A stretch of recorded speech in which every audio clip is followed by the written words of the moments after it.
The Donkey by Jacob and Wilhelm Grimm. Once on a time, there lived a king and a queen who were rich and had everything they wanted, but no children. The queen lamented over this day and night and said, "I am like a field on which nothing grows." At last, God gave her her wish, but when the child came into the world, it did not look like a human child, but was a little donkey. When the mother saw that, her lamentations and outcries began in real earnest. She said she would far rather have had no child at all than have a donkey, and that they were to throw it into the water that the fishes might devour it. But the king said, "No, since God has sent him, he shall be my son and heir, and after my death, sit on the royal throne and wear the kingly crown." The donkey therefore was brought up and grew bigger, and his ears grew up beautifully high and straight. He was, however, of a merry disposition, jumped about, played, and had especial pleasure in music, so that he went to a celebrated musician and said, "Teach me thine art, that I may play the lute as well as thou dost." "Ah, dear little master," answered the musician, "that would come very hard to you. Your fingers are certainly not suited to it, and are far too big. I am afraid the strings would not last." No excuses were of any use. The donkey was determined to play the lute. He was persevering and industrious, and at last learnt to do it as well as the master himself. The young lordling once went out walking full of thought and came to a well. He looked into it, and in the mirror clear water saw his donkey's form. He was so distressed about it that he went out into the wide world and only took with him one faithful companion. They traveled up and down, and at last they came into a kingdom where an old king reigned who had an only but wonderfully beautiful daughter. The donkey said, "Here we will stay," knocked at the gate and cried, "A guest is without open, that he may enter." As, however, the gate was not opened, he sat down, took his lute and played it in the most delightful manner with his 2 forefeet. Then the doorkeeper opened his eyes most wonderfully wide and ran to the king and said, "Outside by the gate sits a young donkey which plays the lute as well as an experienced master." "Then let the musician come to me," said the king. When, however, a donkey came in, everyone began to laugh at the lute player. And now the donkey was asked to sit down and eat with the servants.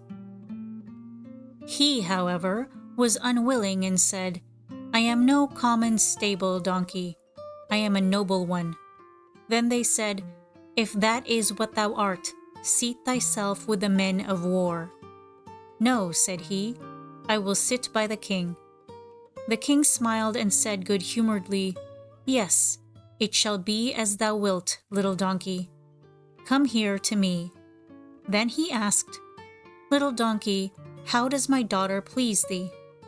The donkey turned his head towards her, looked at her, nodded and said, "I like her above measure. I have never yet seen anyone so beautiful as she is." "Well then, thou shalt sit next to her," said the king. "That is exactly what I wish," said the donkey, and he placed himself by her side, ate and drank, and knew how to behave himself daintily and cleanly. When the noble beast had stayed a long time at the king's court, he thought, "What good does all this do me? I shall still have to go home again." Let his head hang sadly, and went to the king and asked for his dismissal. But the king had grown fond of him and said, "Little donkey, what ails thee? Thou lookest as sour as a jug of vinegar. I will give thee what thou wantest. Dost thou want gold?" "No," said the donkey, and shook his head. "Dost thou want jewels and rich dress?" "No." "Dost thou wish for half my kingdom?" "Indeed, no." Then said the king, if I did but know what would make thee content. Wilt thou have my pretty daughter to wife?" "Ah, yes," said the donkey, "I should indeed like her." And all at once he became quite merry and full of happiness, for that was exactly what he was wishing for. So a great and splendid wedding was held. In the evening, when the bride and bridegroom were led into their bedroom, the king wanted to know if the donkey would behave well, and ordered a servant to hide himself there. When they were both within, the bridegroom bolted the door, looked around, and as he believed that they were quite alone, he suddenly threw off his donkey's skin and stood there in the form of a handsome royal youth. "Now," said he, "thou seest who I am, and seest also that I am not unworthy of thee." Then the bride was glad, and kissed him and loved him dearly. When morning came, he jumped up, put his animal's skin on again, and no one could have guessed what kind of a form was hidden beneath it. Soon came the old king. "Ah," cried he, "is the little donkey merry? But surely thou art sad," said he to his daughter, "that thou hast not got a proper man for thy husband." "Oh no, dear father, I love him as well as if he were the handsomest in the world, and I will keep him as long as I live." The king was surprised, but the servant who had concealed himself came and revealed everything to him. The king said, "That cannot be true." "Then watch yourself the next night, and you will see it with your own eyes. And hark you, Lord King, if you were to take his skin away and throw it in the fire, he would be forced to show himself in his true shape." "Thy advice is good," said the king. And at night, when they were asleep, he stole in, and when he got to the bed, he saw by the light of the moon a noble-looking youth lying there, and the skin lay stretched on the ground.